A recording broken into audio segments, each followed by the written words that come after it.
I like airport people movers. I know, trains are awesome. I really like to stretch what I mean by the word trains. Well, trains are still my favorite mode of transportation, but really I'm fascinated by almost any machine that is built to carry large numbers of people efficiently and sustainably. And I think that's what makes airports such interesting places, because no matter where you're from the city, from the suburbs, from the country, you are forced into what is essentially peak urbanism. I mean, think about it. Once you're in the terminal, if you want to go to a shop or a restaurant, you don't drive, there's no parking, you walk. Everyone is a pedestrian and has to be mindful of their surroundings with various levels of success. And any distances that are too far to walk, well, you take public transportation, like airport people movers. I think this is part of why airports can be such frustrating places, because we all have different skill levels when it comes to navigating these urban-style environments. But back to the subject of airport people movers, you might think, even if that part is interesting, they all look the same, so how could you really be interested in them? Well, yeah, a lot of them do look the same. I mean, if you look at the function of these people movers, you'll see that there are a lot of different types. Some are landside, meaning you ride them before going through security. Some are airside. Some are optional, you could walk, whereas some are the only way to get to a terminal. Some even connect to transit stations that are not located at the airport. Different airports have different layouts and different needs, and so there are also different technologies. I mean, the AirTrain at Newark Liberty Airport in New Jersey is a monorail, but we already established that a lot of them do feel the same. And that's because most airport people movers use rubber-tired trains on concrete guideways, either underground or on an elevated viaduct. But the next three people movers I want to show you run in different places, not on their own tunnels or bridges. And that's what sets them apart and makes them feel a little bit weirder than your average airport experience. I'll start with Miami. Miami's airport people mover situation is actually quite chaotic because there are three separate systems, and I'm not even talking about the self-driving wheelchairs that play the creepy music. You have the MIA mover, which connects the transit center to the actual airport, the E-train, which connects to Terminal E, and then the Skytrain, which runs along Terminal D. That's the one that I rode when I was in Miami recently. And what makes this one special is that it runs on the roof of the building. Elevated airport people movers exist all over the world, but the Miami Airport Skytrain literally just rests on top of the roof. So when you're walking along Concourse D, which is a mile long, that's 1.6 kilometers, if you want to take the Skytrain to shave off some walking time, you have to take escalators all the way up to the roof. I don't know about you, but I don't really get up on airport roofs a lot in my life anyway. And then up here, except for the train and the stations, it's just air vents and like typical roof stuff. So it's quite a weird experience being up here and having this view. Construction on the Skytrain began in 2007 and it opened in 2010. When the airport opened this new terminal, they knew it was going to be really long, and so they wanted to give people a way to travel across the terminal faster.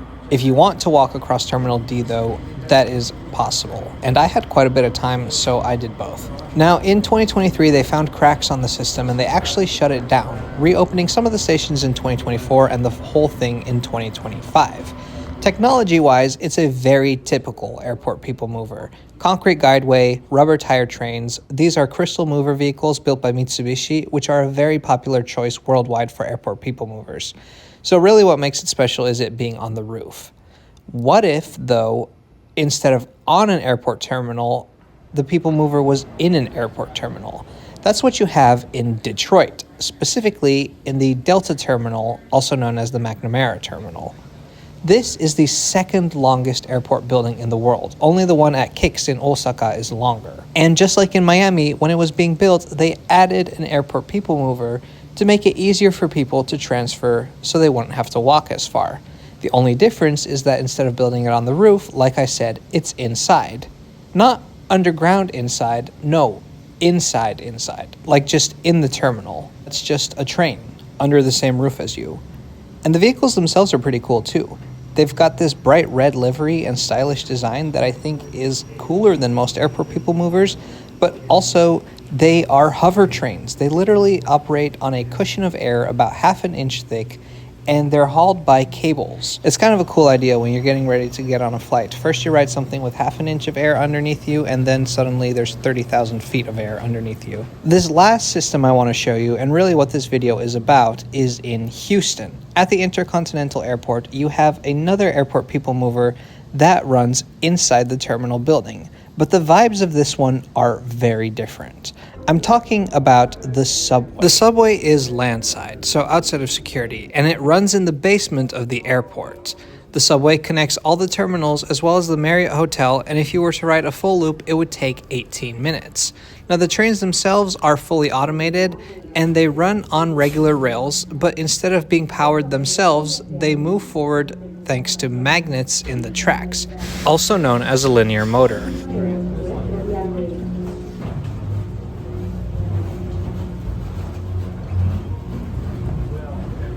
Now, this is an extreme oversimplification, of course, but it is a technology that is used in metros around the world.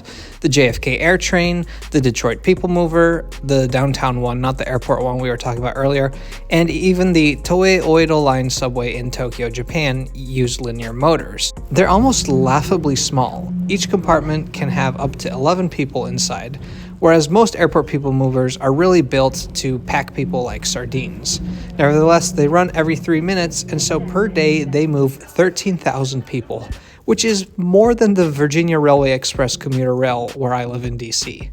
Ouch. Before I talk about the history, we really just have to talk about the vibes, because there's something so strange about it. The Detroit ExpressTram also runs inside, but it's still kind of up there on a ledge doing its own thing. What's just absolutely jarring about this subway in Houston is that it's these very narrow trains sharing a very narrow hallway with people. There's just a low wall separating you, and between that, the dim lighting and the dated interior, it feels out of place. I mean, the fact that you're in the basement really just makes it feel like it's somebody's model railway that went completely out of control. So, Houston Intercontinental Airport, or George Bush Airport as it's called today, has had the subway since 1969 when it opened. See, the airport was opened with multiple separated terminals, which today is a pretty common design for airports, but back then was quite novel, and so the subway would help people to connect between them faster. Now, the story goes that the Walt Disney Company had a lot of executives flying through Houston when they were traveling between Los Angeles and Orlando, and these people would get very annoyed by how unreliable the airport people mover was. It was so bad that they actually offered to replace it for free. Now, what were they going to replace it with? Is Disney in the business of building transit vehicles? Actually, they were. You ever heard of Epcot? This was Walt Disney's vision for a planned community where people would live and work and move between places efficiently. So he was designing a transit system. Epcot eventually, after his death, became a theme park instead of the community he had envisioned. And the transportation system he was working on, that ultimately became the People Mover attraction in Magic Kingdom's Tomorrowland. The People Mover technology, which uses linear motors, was called the Wedway, built by WED Enterprises. Today that company is called Walt Disney Imagineering. WED Enterprises bid to replace the subway at Houston Intercontinental Airport, and they won that bid. So they built another Wedway based on their People Mover attraction at Magic Kingdom here in the basement of Houston Airport. The technology was considered especially suitable for the system's small spaces and tight turns. It opened in 1981. Mickey Mouse and Donald Duck were at the opening, and it has been moving people underneath the airport ever since. It is the only transit system that Disney ever built outside of a theme park. But in the 1990s, Disney did abandon the project of building transit systems and instead sold the patents to other companies. So Bombardier got the patent for the Wedway, as well as some staff who moved over. And they built a nearly identical system underneath the United States Capitol. If you've watched my Capitol subway video from a few years ago, which by the way is still one of my favorite videos I've ever made, you'll know that there are 3 subway lines underneath the US Capitol, connecting the office buildings to the main complex. 2 of the Capitol subway lines are manually operated, but the 3rd one is automated, using trains almost identical to these at Houston Intercontinental Airport. Bombardier built it in 1993, and while it's not officially a Wedway since it wasn't Disney that built them, it's directly descended from the train here in Houston and the People Mover ride at Disney's Magic Kingdom. So that, in short, is basically how Disney built the weirdest airport people mover I've ever seen.